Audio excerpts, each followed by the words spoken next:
LA 침례교회 주일 오전 예배에 함께 참석하신 모든 분들을 주님의 이름으로 환영합니다. 이 시간은 우리 요한계시록 8장 지난 시간에 이어서 마지막 부분 6절부터 13절까지 있는 말씀을 가지고 함께 하나님의 말씀 나누도록 하겠습니다. 제가 하나님의 말씀을 받들어 읽겠습니다. 요한계시록 8장 6절부터 13절까지인데 제가 처음부터 다시 1절부터 다시 말씀을 읽겠습니다. 다시 한번 지난 시간에 저희들이 간략하게 요약했던 말씀을 상기하시면서 오늘 함께 나눌 말씀까지 제가 마지막까지 읽도록 하겠습니다. 요한계시록 8장 1절부터 13절까지의 말씀입니다. 그분께서 일곱째 봉인을 여실 때에 하늘이 반시간쯤 고요하더라. 내가 하나님 앞에 서 있던 일곱 천사를 보았는데 그들이 일곱 나팔을 받았더라.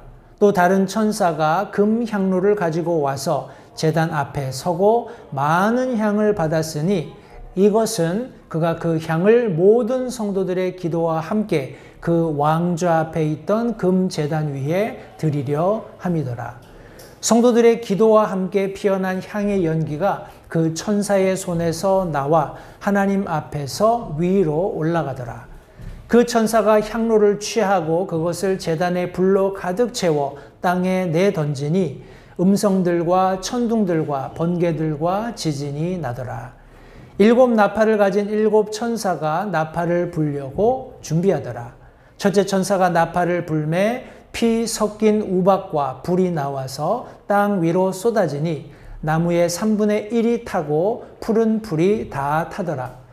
둘째 천사가 나팔을 불매 불 붙는 큰 산과 같은 것이 바다에 던져지니 바다의 3분의 1이 피가 되며 또 바다에서 생명을 가진 창조물의 3분의 1이 죽고 배들의 3분의 1이 부서지더라. 셋째 천사가 나팔을 불매 등불처럼 타는 큰 별이 하늘로부터 떨어져 강들의 3분의 1과 물들의 근원 위에 떨어졌는데 그 별의 이름은 쑥이라 하더라. 그 물들의 3분의 1이 쑥이 되매 물들이 쓰게 되므로 많은 사람들이 그 물들로 인하여 죽더라. 넷째 천사가 나팔을 불매 해의 3분의 1과 달의 3분의 1과 별들의 3분의 1이 타격을 입어 그것들의 3분의 1이 어두워지고 낮이 자기의 3분의 1 동안 빛을 내지 아니하며 밤도 그러하더라. 또 내가 보고 들으니 하늘 한가운데를 가로질러 날아가는 한 천사가 큰 음성으로 이르되 이제 새 천사가 불게 될 또 다른 나팔 소리들로 인해 땅에 거하는 자들에게 화가 있으리로다 하더라.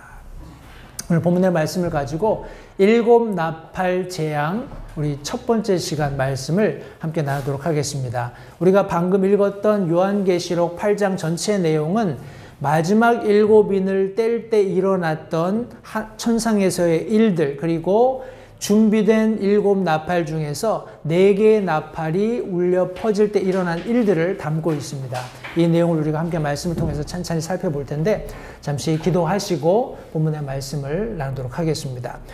살아계시는 아버지 하나님 감사합니다. 오늘 이 순간에도 하나님께서 참 창조하신 그 처음 순간부터 가지고 계셨던 동일한 능력을 가지고 이 온 우주 만물을 친히 붙들고 계시면서 그 가운데에서 하나님께서 마땅히 받으셔야 할 찬양과 영광을 주님의 몸된 교회들로 인해서 받고 계신 것을 인해서 이 시간 다시 한번 감사를 드립니다. 우리가 그 찬양의 한 부분이 되어서 하나님께 합당한 찬양과 영광을 돌려드리는 것 이것이 얼마나 놀랍고 큰 특권인지요. 하나님 우리가 이것을 가볍게 여기지 않도록 도와주시고 이 세상이 끝날 때까지 아니 그 이후에 하나님께서 말씀하신 영원한 세계에 우리가 들어갈 때까지 또 그 이후에도 영원히 하나님을 찬양하는 이 일을 우리가 쉬지 않도록 주님 도와주시기 원합니다.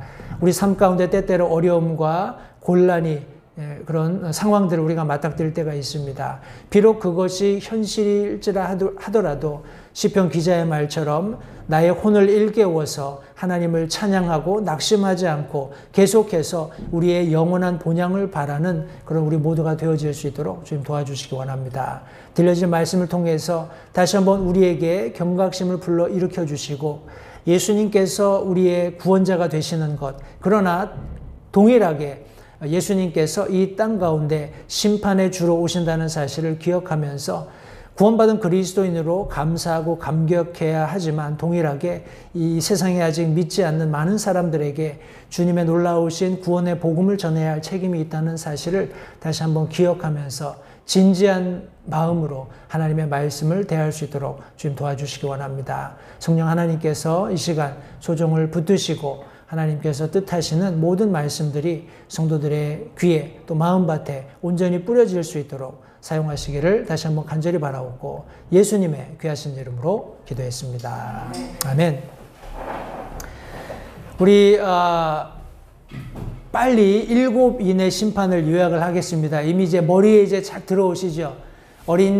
오래전에 죽임 당한 것 같은 어린 양께서 왕좌에 계신 분으로부터 하나님으로부터 7인이 쳐진 그런 두루마리를 받으셨고 그 인을 뗍니다. 첫 번째 인을 뗄 때 우리 흰 말을 탄 자가 나타나고 세상을 정복하는 모습을 우리 성경이 말씀하고 있습니다. 그는 왕관을 받았고 손에 활을 쥐고 있다고 말씀하고 있죠. 따라서 그런 어떤 세상을 정복할 수 있는 가장된 평화를 가지고 세상을 정복할 수 있는 권력을 하나님께 받았다라는 그런 사실을 우리가 말씀을 통해서 확인해 보았습니다. 두 번째 우리 인을 뗄 때 붉은 말을 탄 사람이 나타나서 우리 칼을 가지고 전쟁하는 그런 모습을 성경이 말씀하고 있습니다. 세 번째 인을 뗄 때는 우리 검은 말이었죠. 기근을 몰고 오는 이제 추를 손에 들고 있다고 했는데 공평하지 못한 그리고 어떤 면에서는 편파적인 그런 기준들을 가지고 세상의 그런 경제들을 총괄하기 때문에 엄청난 기근이 뒤따르게 될 것입니다. 그리고 네 번째 인을 뗄 때 사망이 지옥을 대동해서 사람들의 생명을 앗아가는 여기 한 4분의 1 정도의 사람들이 생명을 잃게 되는 그런 장면을 성경이 말씀하고 있습니다. 실제적으로 이 땅 가운데 일어나는 일을 4가지 설명을 했고 5번째 인을 뗄 때 제단 아래에서 들려오는 소리를 사도 요한이 묘사했습니다. 순교자들의 외침이었죠. 언제까지 주님 우리의 원수를 갚아주시지 않겠습니까? 라는 이런 부르짖음에 대해서 우리 흰 옷을 입혀주시고 우리 일정한 수가 차기까지는 이런 고난이 계속될 것이다 라고 그들을 위로해 주시는 장면을 5번째 인을 뗄 때 사도 요한이 본 것을 기록했습니다. 6째 인을 뗄 때 세상이 혼란스러운 그런 장면을 조금 더 구체적으로 묘사하면서 많은 사람들이 산들과 바위들에게 자기 위에 떨어지라를 자기를 덮으라고 하나님의 그런 어린 양의 진노를 감당할 수 없다라는 그런 어떤 울부짖음도 우리가 함께 들은 바 있습니다. 그리고 지난 시간에 우리가 함께 살펴보았던 요한계시록 8장의 우리 전반부에 7째 인을 뗄 때 고요가 있었다. 30분 정도의 고요가 있었다라고 저희가 함께 살펴보았습니다. 제가 지난 시간에 욤키푸르라는 그런 유대인의 절기를 설명을 드렸는데 이게 대속죄일이라고 말씀드렸어요. 대속죄일, 이스라엘 절기 중에 1년에 한 번 우리 대제사장이 피를 가지고 지성소에 들어가서 이스라엘의 죄를 속죄하는 그런 장면, 그때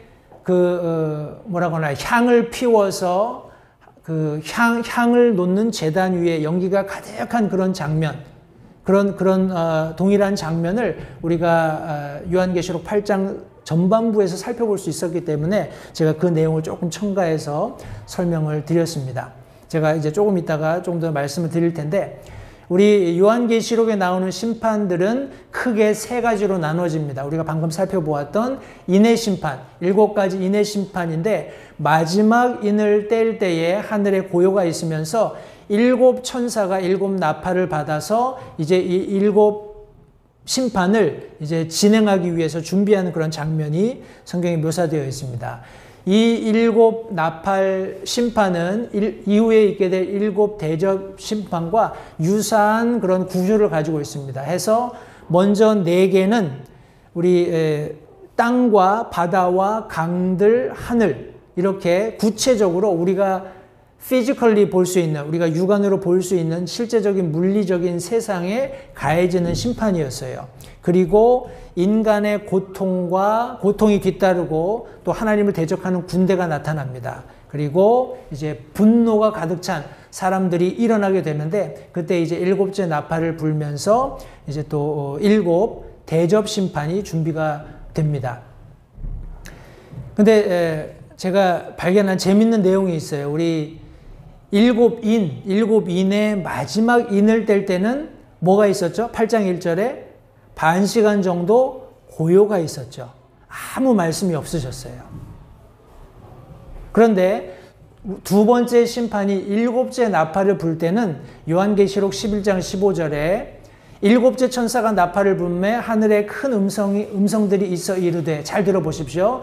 이 세상 왕국들이 우리 주와 그분의 그리스도의 왕국들이 되었고 그분께서 영원 무궁토록 통치하시리로다. 천사가 두 번째 일곱 개의 나팔 심판을 끝마치는 그런 어떤 순간에 이 세상 왕국들이 우리 주와 그분의 그리스도의 왕국들이 되었고 그분께서 영원토록 통치하시리라 하는 이런 내용을 선포합니다. 이것이 어느 정도 7년 환란의 중간을 지나는 그런 시점이에요. 그리고 마지막 대접 심판이 끝날 때는 요한계시록 16장 17절 말씀에 일곱째 천사가 자기 병을 공중에 쏟아부음에 큰 음성이 하늘의 성전에서 왕좌로부터 나서 이르되 다 이루어졌도다 하더라. 다 이루어졌더라. 첫 번째 일곱 인의 심판이 끝났을 때는 침묵이 있었어요. 고요가 있었습니다.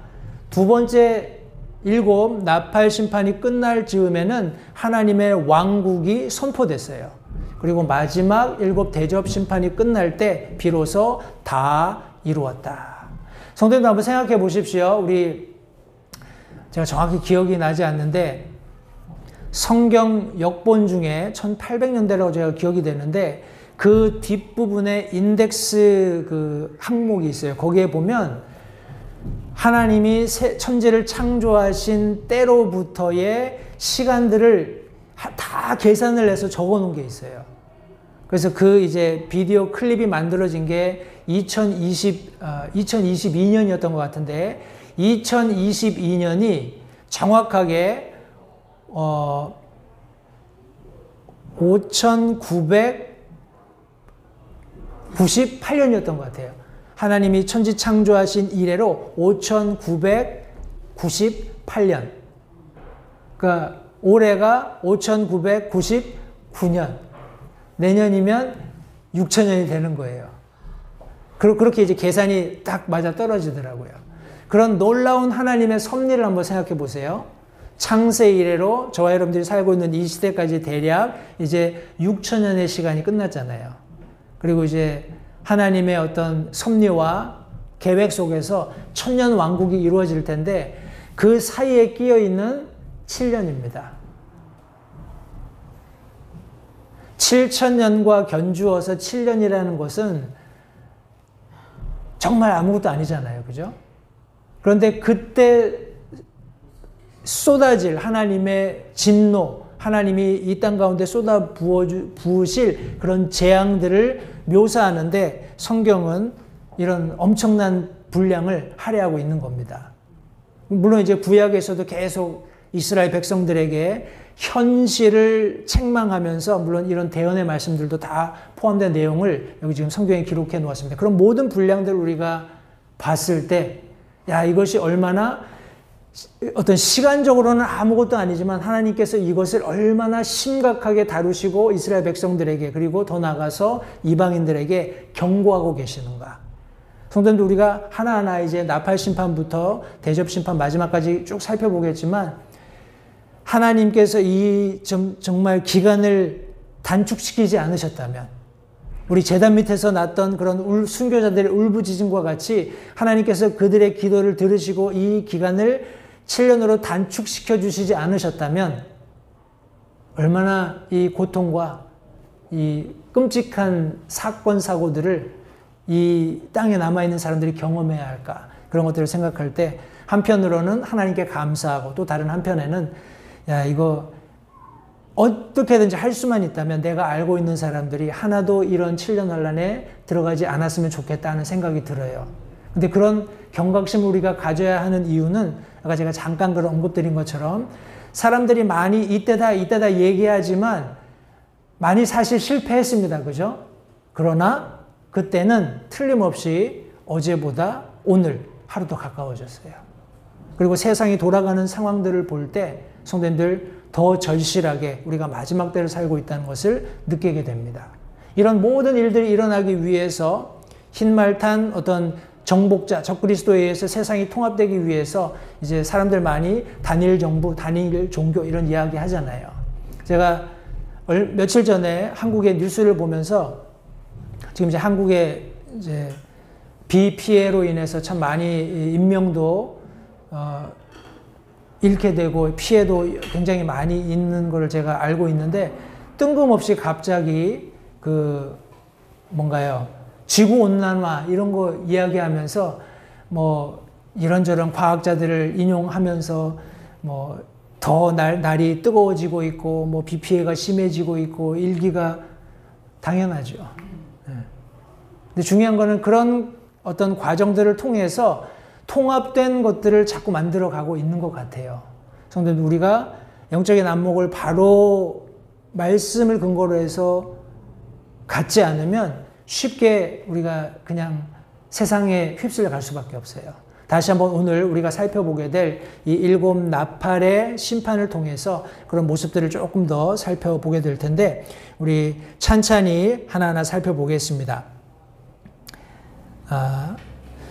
먼저 우리 7 나팔 재앙이 준비되는 장면을 6절 말씀이 기록하고 있습니다. 6절 말씀에 보시니까 7 나팔을 가진 7 천사가 나팔을 불려고 준비하더라 라고 성경이 기록하고 있어요.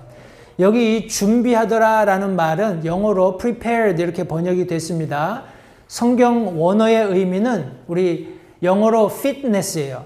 우리 피트니스 클럽 그런 거 많이 보시잖아요. 그죠? 사람들이 자기 이런 어떤 신체의 밸런스를 적당하게 잡아주는 그런 운동들을 통해서 이제 좀 건강하게 살아보려고 하는 겁니다. 우리 이 준비한다라는 말이 그런 피트니스예요. 적당, 적합, 적절한, 아니면 조정된, 준비된 그런 의미를 가지고 있습니다. 혹시 성도님들 마태복음 22장 말씀에 보시면 우리 1절부터 14절 말씀까지 예수님께서 하늘의 왕국은 이와 같다라고 묘사하신 내용이 있어요. 그 내용에 보시면 여기 지금 자기 아들을 위해서 혼인잔치를 베푼 어떤 왕과 같다라고 묘사를 하고 있습니다. 비유를 하고 있어요. 하늘의 왕국을. 다시요. 자기 아들, 내가 왕이에요. 내가 왕인데 내 아들이 이제 결혼을 합니다. 장가를 가요. 그래서 잔치를 베푼 거예요.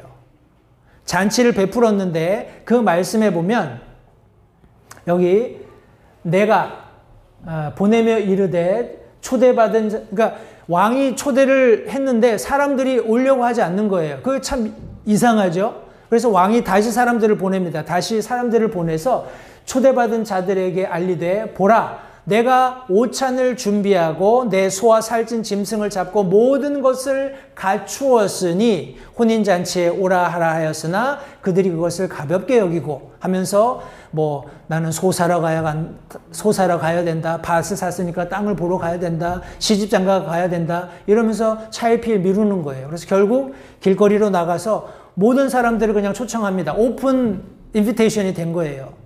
그래서 사람들이 오게 되죠. 그런데 바른 예복을 입고 오지 않은 사람들이 있었어요. 그죠? 그래서 그 초청 자리에서 그 피스트에서 쫓겨납니다.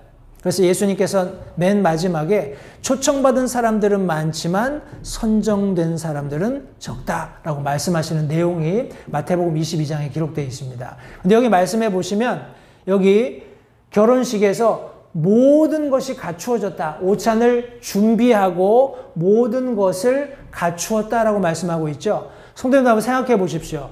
왕이 잔치를 베풀었어요. 왕이 자기 아들 혼인을 위해서 잔치를 베푼 거예요. 어떻게 준비했을 것 같으세요? 가나의 혼인잔치 같은 일은 안 일어납니다.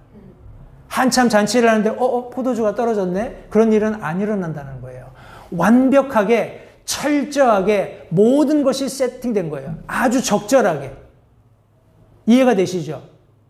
마치 그와 같이 하나님께서 쏟아부으시는 7 나팔의 재앙이 준비되었다는 거예요. 과하지도 않지만 덜하지도 않은. 성도님들, 이 준비는 양방향입니다. 나만 일방적으로 준비하는 것이 아니라 그것을 받는 사람에게도 적절한 거예요. 그 사람의 행위에, 그 사람의 어떤 어떻게 할까요?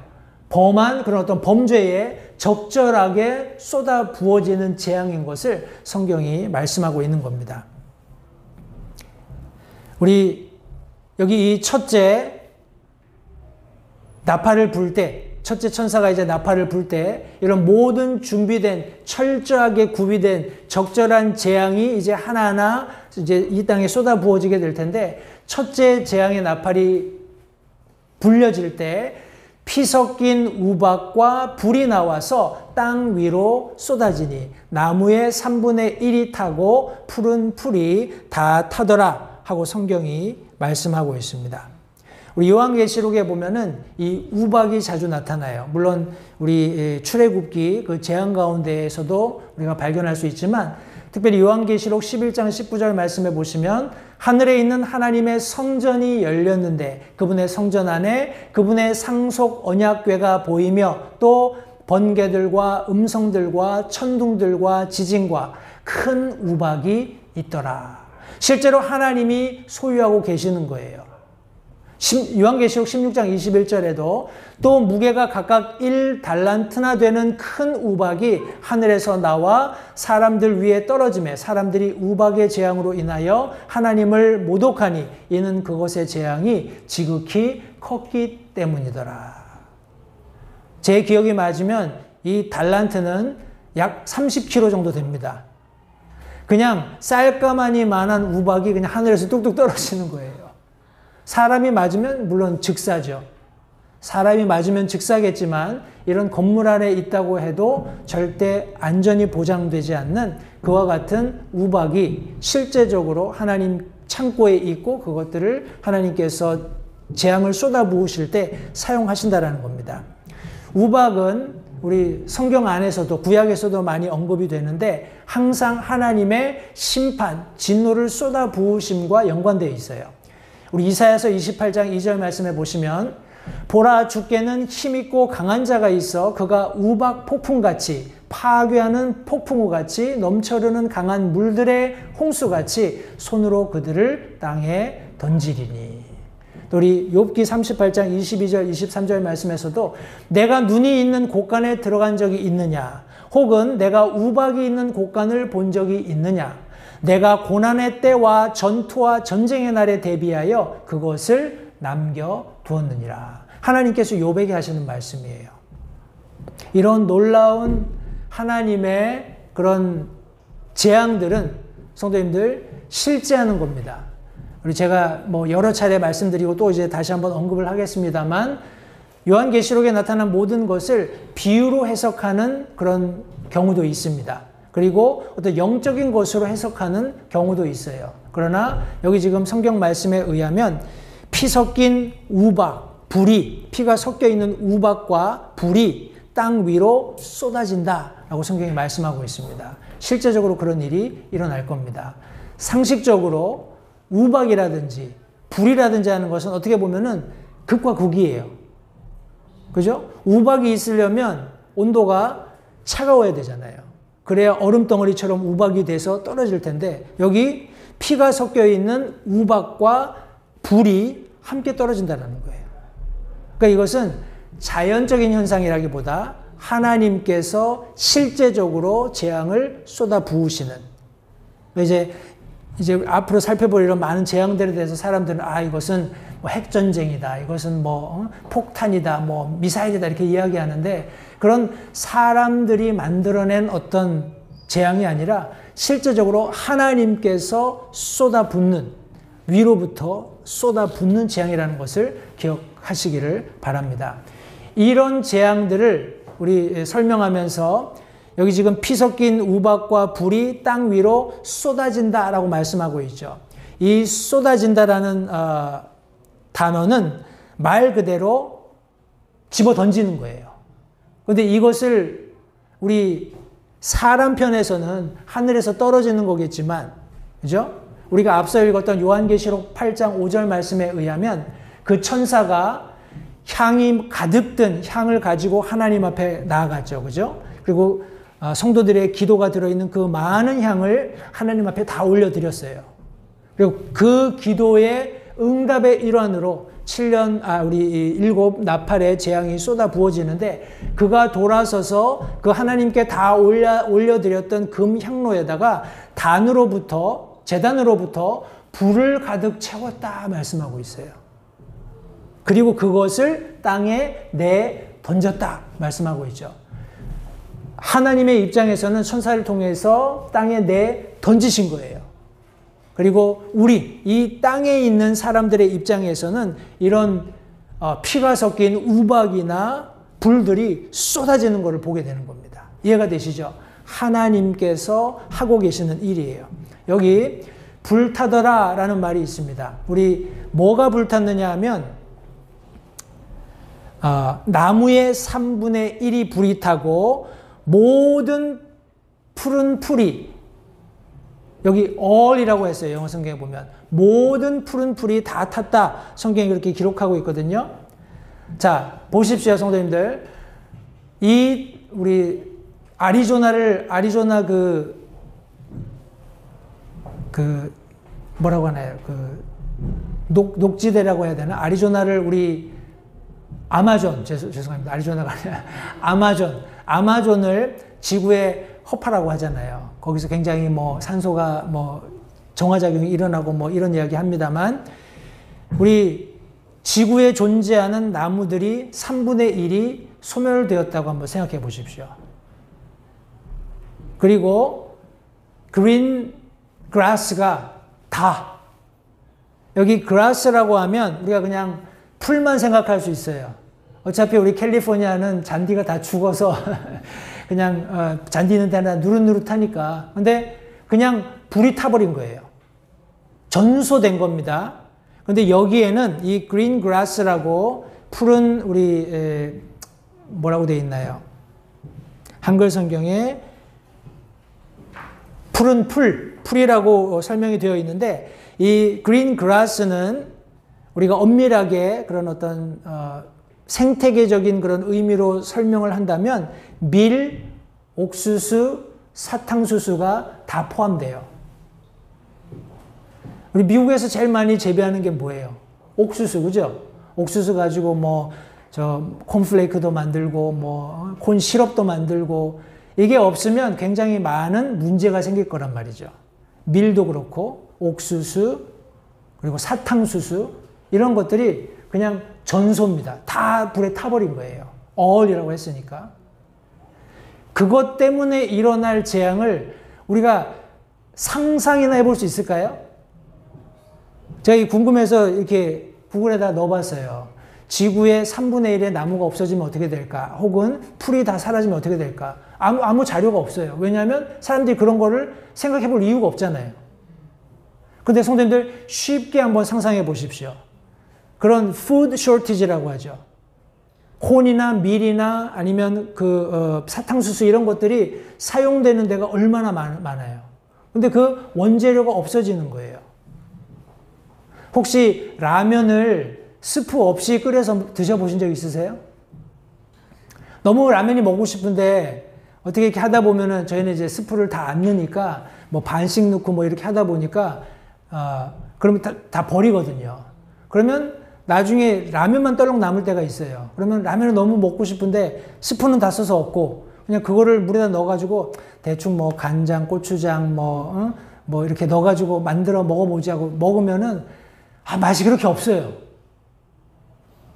왜? 라면은 솔직히 스프 맛으로 먹는 거잖아요. 그죠?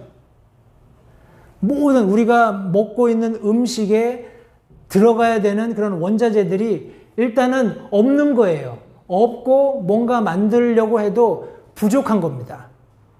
뭐 가격 폭등이라든지 아니면 사람들을 서로 해치고 하는 그런 일들은 아마 아주 쉽게 이때가 되면 볼 수 있지 않을까 싶어요. 산소 부족한 거, 뭐 양식, 생태계 파괴. 생태계는 어떻게 했어요? 그런 푸른 풀을 먹고 사는 짐승들은 그냥 죽을 수밖에 없겠죠. 또 그런 나무가 없어지고 잔디가 없어지는 것은 지금 뭐 비가 와서 땅이 흡수해 주니까 고마운 일이지만 그때는 그렇지 않다라는 거죠.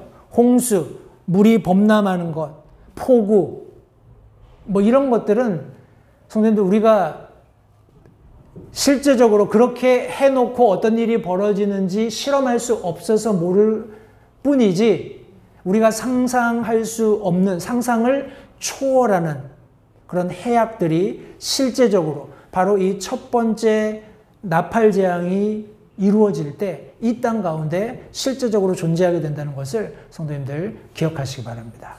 두 번째 재앙이 시작됩니다. 둘째 천사가 나팔을 불매 불붙는 큰 산과 같은 것이 바다에 던져지니 바다의 3분의 1이 피가 되며 또 바다에서 생명을 가진 창조물의 3분의 1이 죽고 배들의 3분의 1이 부서지더라. 계속 반복되는 그런 어떤 숫자가 있어요. 그죠? 3분의 1이에요.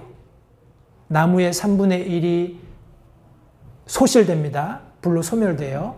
그리고 둘째 천사가 나팔을 불 때 우리 바다의 3분의 1이 피가 되는 거예요. 그리고 그 안에 사는 생명체의 3분의 1이 죽습니다. 배의 3분의 1이 파괴가 돼요. 그런 일들이 일어나게 됩니다. 여기 사도 요한의 눈에 보였던 산이 어떤 산일까 하는 그런 생각을 제가 해봤어요. 우리는 산 그러면 뭐 에베레스트 산, 무슨 뭐 금강산, 무슨 뭐 이런 산들 생각하잖아요. 근데 사도 요한의 경험에는 저는 그런 산들은 없었을 것 같아요. 그죠? 우리가 생각하기에 그냥 뭐 동산 정도, 그죠? 언덕 정도. 그러니까 아주 뭐 우리가 생각하는 막 삐죽삐죽한 그런 산이 아니라 둥글럽적하지 않았을까? 그런 그냥 생각을 해보는 거예요. 그런 산 모양을 한 것이 불이 붙어서 바닥 가운데 던져지는 것을 지금 사도 요한이 목격을 했고 그 결과로 바다의 3분의 1이 피가 되고 바다의 생명을 가진 창조물의 3분의 1이 죽고 또 배들의 3분의 1이 부서졌다 하는 그런 내용을 여기 지금 두 번째 천사가 나팔을 불 때 일어나게 된 것 설명하고 있습니다. 다시 한번요, 성도님들. 지금 우리가 함께 살펴보고 있는 나팔 재앙, 뭐 물론 인을 떼는 그 심판을 포함해서 모든 재앙들은 사람들이 내부에서 만들어내는 그런 재앙이 아니에요. 하나님께서 쏟아 부으시는 겁니다. 하나님께서 하시겠다고 약속하셨던, 참으셨고 인내하셨고 긍휼을 보이셨던 그 모든 것들을 끝내고 이 세상을 끝내는 마지막 7년간의 하나님의 진노가 쏟아부어지는, 재앙이 쏟아부어지는 것이라는 것을 다시 한번 기억하시기 바랍니다. 그러니까 우리가 읽기는 쉽고 3분의 1 그렇게 이해는 되지만 바다의 3분의 1이 피가 됐을 때 어떤 일이 일어날지는 사실 아무도 짐작할 수가 없어요. 바다는 어떻게 보면은 우리 뭐 어떤 공기를 떠나서 우리 정화작용을 하는 거잖아요. 그죠? 바다는 정화작용을 하는 거잖아요. 근데 3분의 1이 피가 되어서 그 역할을 못한다? 뭐 3분의 1이 죽는 거, 뭐 그런 것은 쉽게 이해가 가지만 그것 때문에 일어날 또 다른 그런 제2, 제3의 그런 후폭풍들, 소위 말하는 짐작이 안 가요. 그러나 그것이 정말 끔찍하고 비참하고 처참할 것이라는 데는 전혀 이의가 없습니다.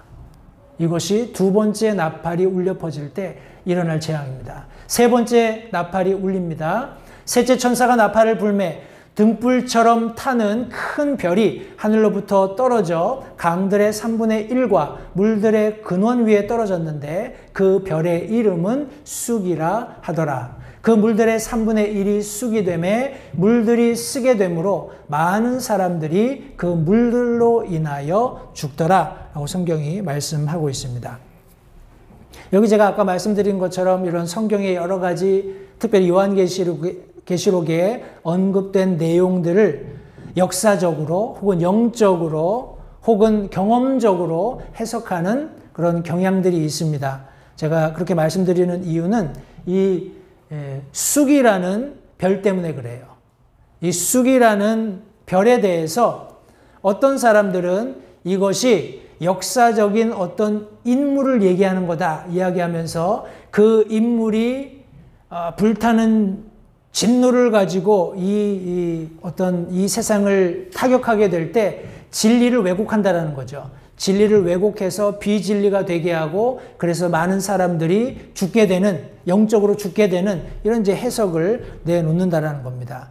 또 영적인 해석으로는 타락한 천사, 이제 나중에 우리가 뭐 무저갱에서 올라오는 그 뭐라고 하나요? 메뚜기처럼 생긴 그 군대들을 묘사하면서 거기에 대장이 하늘에서 천사가 하나 떨어지면서 열쇠를 가지고 그 무저갱 여는 그런 장면이 나오잖아요. 그러니까 그것들의 대장이 바로 이 어떻게 보면 하늘에서 떨어진 천사죠. 무저갱 열쇠를 가지고 온. 그러니까 그런 모든 어떤 유사한 형태를 가지고 요한계시록이 진행이 되기 때문에 그런 영적인 해석을 가지고 이 쑥이라고 이름하는 별은 바로 타락한 한 천사인데 그 천사가 그런 실제적인 복음이죠. 복음에 영향력을 끼쳐서 거짓 복음을 만들어내고 결국엔 사람들이 거기에 심취해서 영적으로 죽어가는 그런 장면도 또 이제 설명을 하는 그런 경우가 있습니다. 경험적인 해석이라는 것은 우리 체르노빌 원전 사고 혹시 기억하세요? 예, 체르노빌 1986년도 체르노빌 체르노빌 원전이 소련이 맞나요? 거기서 이제 방사능 뭐 유출해서 뭐 큰 일이 있었고 그 주변이 완전히 쑥대밭이 됐잖아요. 그래서 전혀 사람들이 살 수 없는 그런 지경이 되었는데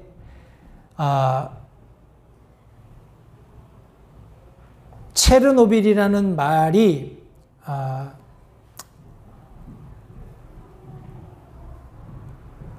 아르테미사 불가리스, 아르테미시아 불가리스라는 이런 말이 우리 체르노빌이라는 단어와 상관이 있는데 러시아어로 체르노빌이 블랙허브라는 의미를 가지고 있어요. 다시 말하면 그냥 이 쑥이라는 별을 나타내는 여러 가지 단어 중에 하나가 바로 이 아르테미시아 불가리스라는 단어예요. 그러니까 체르노빌이 같은 의미라는 거죠. 그러니까 실제적으로 이 체르노빌 사건이 하늘에서 떨어지는 그런 쑥, 이런 천사의 어떤 뭐라고 하나요? 이 하늘에서 별이 떨어지는, 천사가 떨어지는 그런 과정 때문에 일어난 그러니까 이름을 가지고 보니까 그런 내용이더라는 거예요. 그런데 성도님들 다시 한번 이것은 원전 폭발 사고잖아요. 그죠?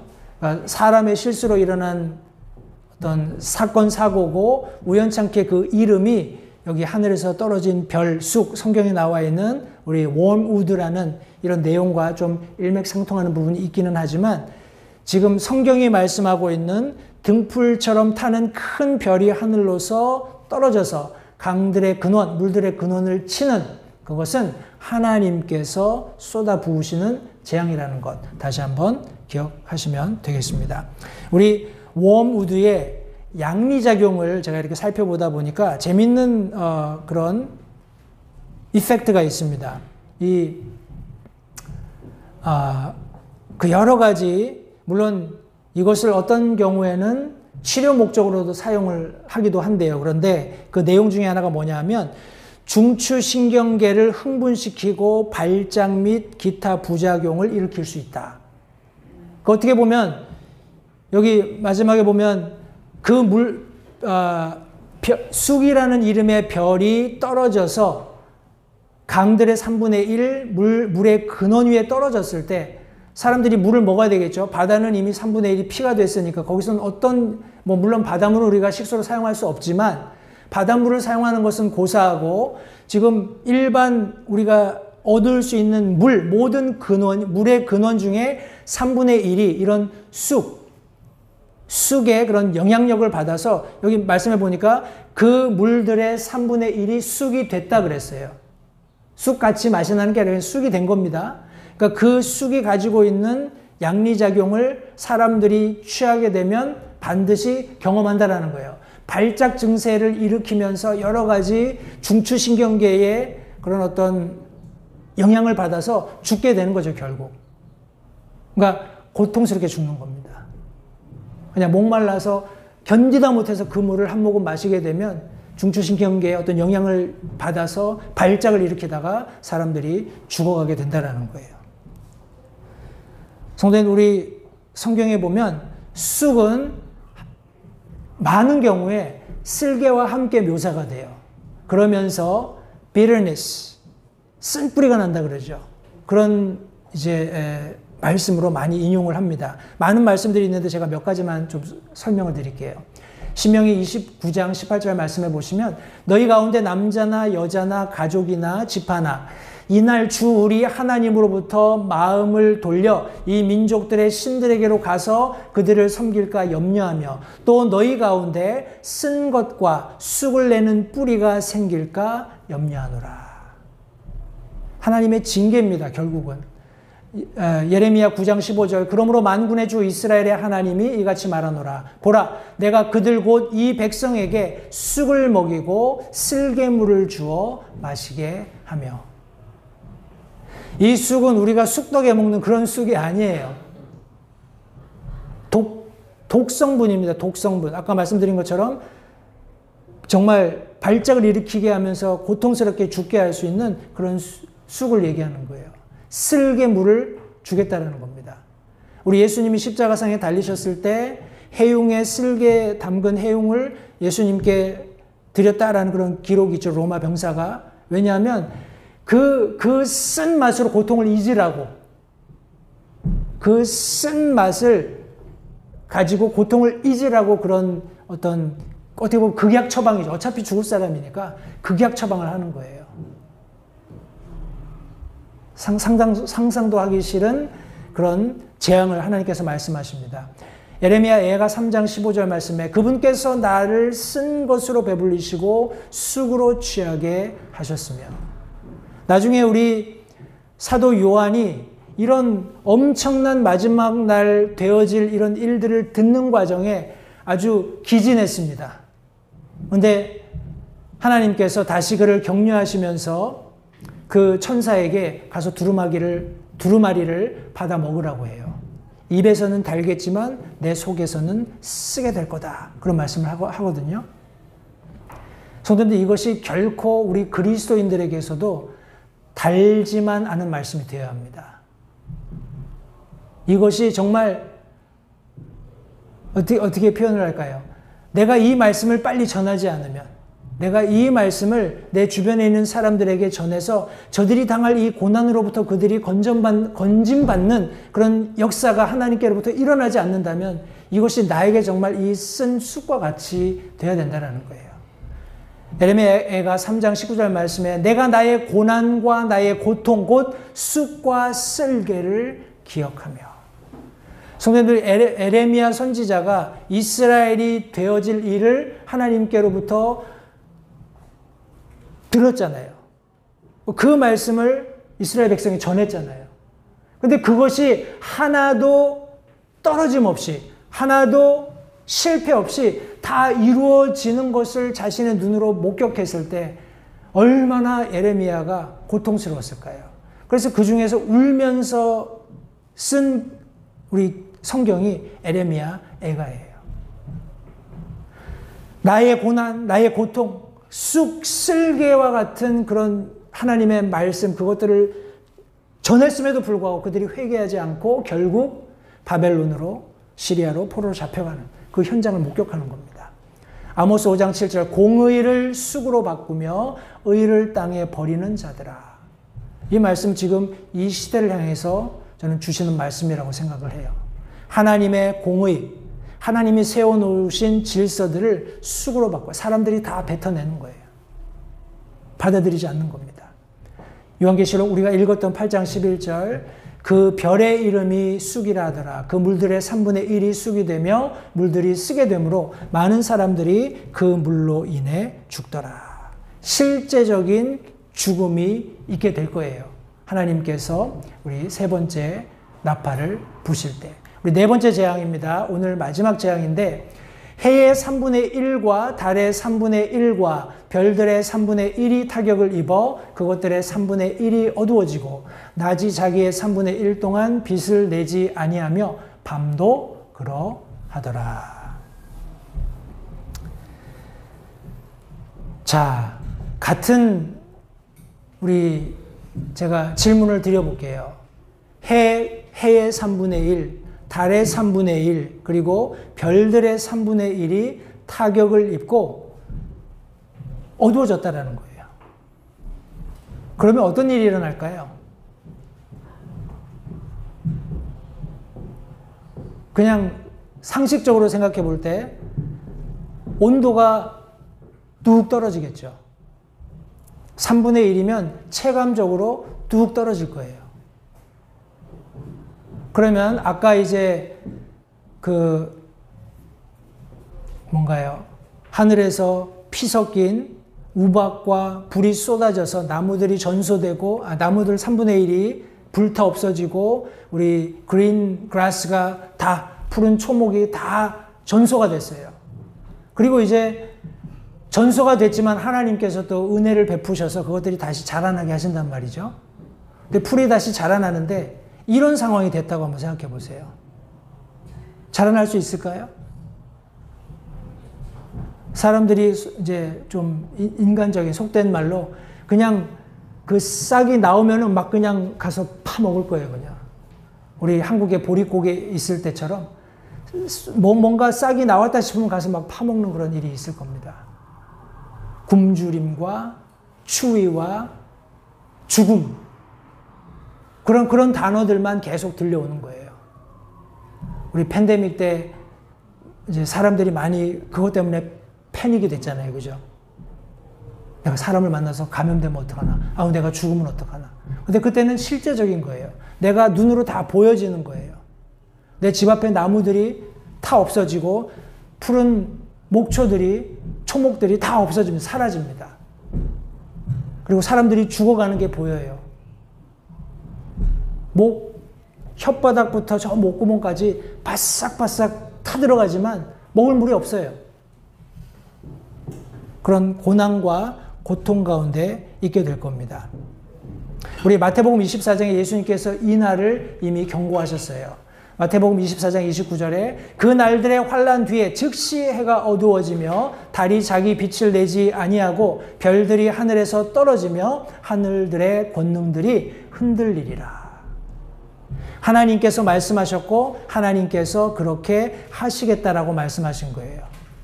성도님들, 이 말씀 한번 생각해 보십시오. 예수님께서 십자가에 달려 돌아가시는 순간에 누가복음 23장 44, 45절 그때는 6시쯤이며 어둠이 9시까지 온 땅을 덮었더라. 또 해가 어두워지고 성전의 휘장이 한가운데가 찢어지니라 말씀하고 있어요.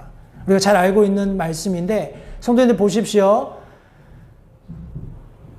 우리 해가 어두워진다고 그랬어요. 어둠이 세상을 뒤덮는 거예요. 이런 일들이 사람의 힘으로 가능한가요? 아니죠. 나중에 우리가 이후에도 제가 무적행 여는 그런 장면을 다음 시간에 보겠습니다만 거기서 쏟아져 나오는 연기들로 인해서 해가 가려지는 그런 장면을 설명하고 있어요. 하나님이 하시는 겁니다. 하나님께서 예수님께서 십자가 돌아가시는 그 순간에 그렇게 하셨던 것처럼 7년 환란 기간에 이 네 번째 나팔이 울려 퍼질 때 실제적으로 그렇게 하시는 거예요. 해와 달과 별들을 막아서시는 겁니다. 감사하게도 다 아니에요. 3분의 1을 막아서시는 겁니다. 그때 이 지구상에 일어나게 될 일들, 감히 우리가 상상도 할 수 없는데 이 말씀에 보면은 타격을 입었다 그랬어요. 그죠? 해와 달과 별들이 타격을 입는다. 이것은 우리 성경 원어 의미에 평평하게 한다라는 말이 있는데 이 평평하게 한다는 말은 우리 토기장이가 뭐를 만들려면 어떻게 해야 돼요? 갖다가 탁 이게 물매다가 집어 던지잖아요. 그죠? 평평하게 한다는 걸 집어 던져서 평평하게 한다는 거예요. 그래서 조금 비유적인 요한계시록에 나오는 이런 비유적인 의미로는 재난이나 참사를 통해서 고난을 주는 타격을 가하는 내려치는 그런 장면을 여기 지금 성경이 묘사하고 있는 겁니다. 우리 로마서 9장 20절 말씀에 보면 뭐 성경 안 찾으셔도 됩니다. 거기에 토기장이에 관한 말씀이 나와요. 사람아 네가 무엇이 관대 하나님께 대적하느냐 하면서 토기장이가 물레에서 자기가 마음대로 빚는 거 그런 장면을 묘사하시거든요. 거기 빚는 그런 장면. 또 디모데전서 2장 13절에서는 아담이 처음 만들어졌다 하면서 그런 만들어지는 장면. 성도님들, 이 온 우주 천지 만물, 해와 달과 별과 우리가 말하는 모든 것들은 누가 만드셨어요? 하나님이 만드셨죠? 하나님께서 원하시면 저것들을 한 번에 쳐서 새하늘과 새 땅을 만들어 버리실 수 있으세요. 그러나 하나님께서 약속하신 모든 것들을 완전하게 성취하시기 위해서는 하나님의 공의가 집행되어야 합니다. 때문에 하나님께서 다는 아니지만 3분의 1을 타격하시는 거예요. 그리고 나서 이제 나머지 재앙의 경고가 나옵니다. 또 내가 보고 들으니 하늘 한가운데를 가로질러 날아가는 한 천사가 큰 음성으로 이르되 이제 새 천사가 불게 될 또 다른 나팔 소리들로 인해 땅에 거하는 자들에게 화가 있으리로다 하더라. 성도님들, 이거는 사람들은 들을 수 없는 거잖아요.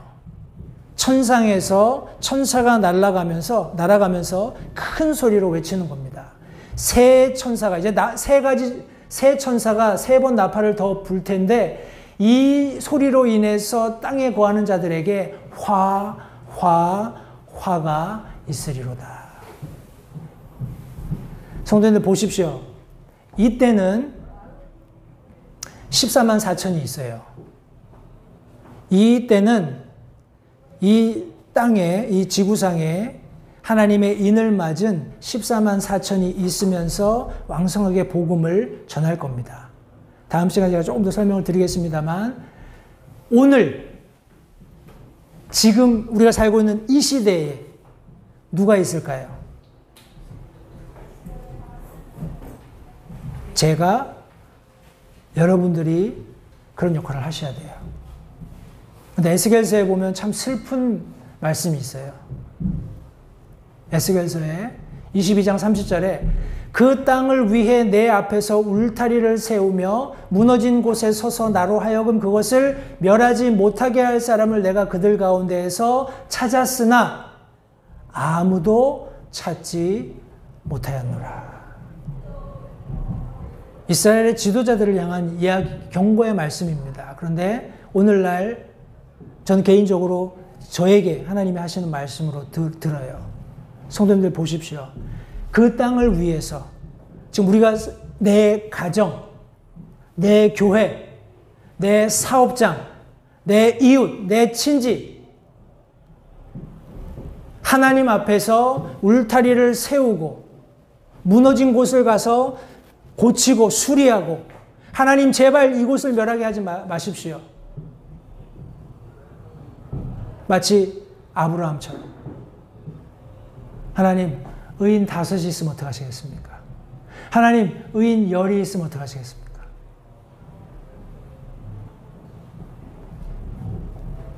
그런 사람을 하나님이 찾고 계신다는 거예요. 그런데 아무도 찾지 못했대요. 에스겔서 말씀에 의하면. 성도님들, 저와 여러분들이 하나님이 찾으시는 그런 사람들이 되었으면 좋겠습니다. 사람들이 저와 여러분들을 파수꾼으로 세워놓은 거예요. 하나님께서 그렇게 위임하셔서 이 시대에 저와 여러분들이 파수꾼이 된 겁니다. 나중에 에스겔서 말씀을 한번 읽어보십시오. 33장 말씀해 보시면, 제 기억이 맞으면 33장 말씀해 보시면 파수꾼 비유가 나와요. 만약에 위험한 것을 보고 내가 바른 소리를 냈어요. 그러면 그 소리를 들은 사람들이 책임이 있는 거예요. 준비해서 그 화를 면하면 자기 혼을 건지는 겁니다. 말을 안 듣고 딴짓하다가 자기가 어려움을 당하게 되면은 그건 그 사람 몫이에요.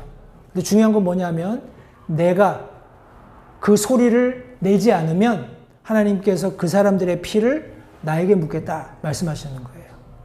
성도님들, 저와 여러분들은 내 믿음만 잘 지키고 잘 살면 돼 이렇게 생각하시면 안 되는 거예요.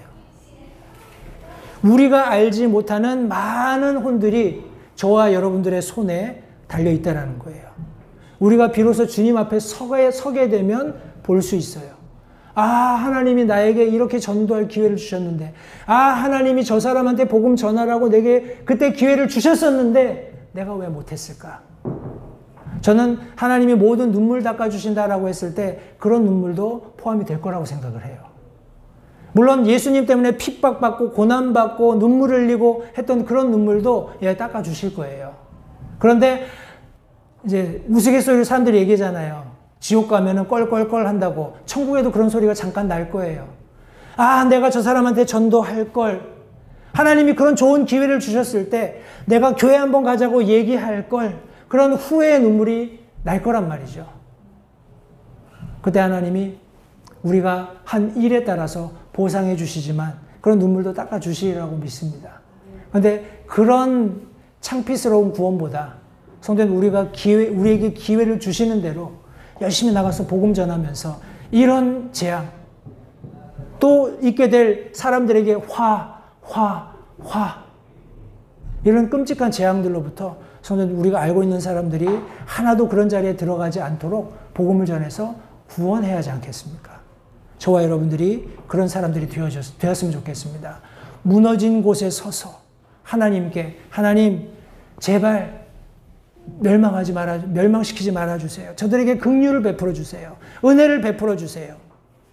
이렇게 외치는 하나님이 찾으시는 그 한 사람이 되어서 조금 더 주님이 쏟아부으시는 재앙의 기간을 누리면서 한 영혼이라도 저 주님께 인도하고자 하는 그런 파수꾼의 심정으로 성도님들, 우리가 오늘 하루 또 한 주간을 살며 그렇게 하나님 앞에 영광 돌리는 우리 모두가 되었으면 좋겠습니다.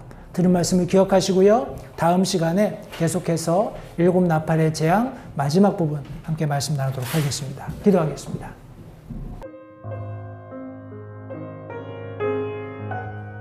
잠시 들으신 말씀에 따라 결단하는 시간을 가지시기 바랍니다. 하나님께서 무엇을 말씀하시든지 따르기로 결단하십시오. 하나님께서는 순종하는 자들을 존중하십니다. 아직 예수님을 개인의 구주로 영접하신 사실이 없으시다면 자신이 죄인됨을 인정하며 하나님께 나오는 자들을 하나님께서 받아주신다는 확실한 말씀에 근거하여 다음과 같이 기도하십시오. 하나님, 나는 죄인입니다. 나는 내 죄로 인해 죽을 수밖에 없음을 압니다. 그러나 예수님께서 내 죄를 위해 십자가에서 피 흘려 죽으시고 사흘 만에 다시 살아나셔서 내 죄값을 모두 지불하셨고 내게 새로운 생명을 약속하셨음을 믿습니다.